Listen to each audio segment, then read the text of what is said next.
This is an easy peasy tutorial all about how to no index things.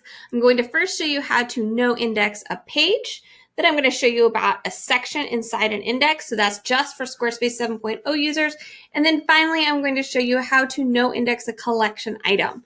And they're all basically following the same process, but I think it's helpful to be able to see it rather than just apply the knowledge across the board.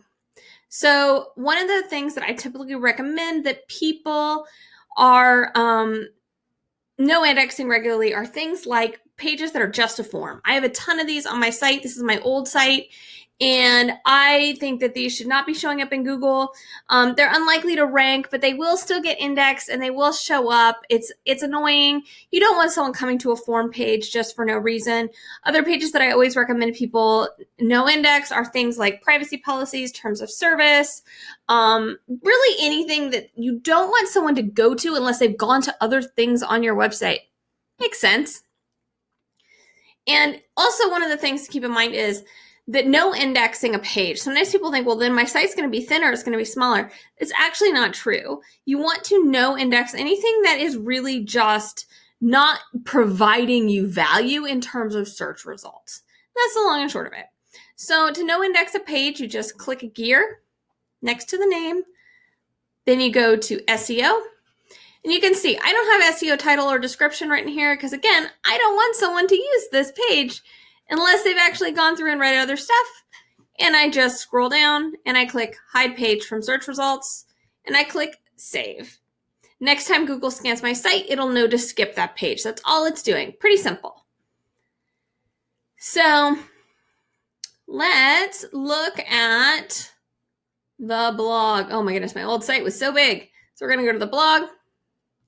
We're going to click the gear. You can also go over here and click settings. I just find it easier to click the gear from a workflow perspective. Click SEO. And down here at the bottom, you'll see there are the two bottom ones. Hide from search results all tag pages and hide from search results all category pages. Turn those off so that they are hidden. So it's the dark. Never, ever, ever click all pages in this collection. This will de-index your entire blog, including all the contents. You don't want to do that. So just these two bottom ones. All right.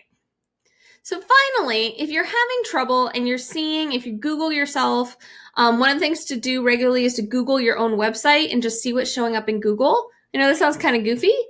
But if you Google yourself and you see a particular section, so this is for 7.0 users only. So if I saw, say, this section here showing up in Google without any of this other stuff, I would kind of freak out. So what I recommend you do is you simply go to the pages inside the section. Not this, not the thing with the little blocks next to it, these interior pages inside the section, not the folder. The section, the index section, you click each one, go to SEO, and you hide the page from the search results. This is one of those things that people freak out a little bit doing. So if you're a little stressed about hiding primary parts of your website, just go up to the main index part that those pages are nested under, click the gear, go to SEO, and just double check that you have an SEO title and an SEO description, and that you have the search, it's showing in search results. That's all you need to do. Just double check and you're good to go.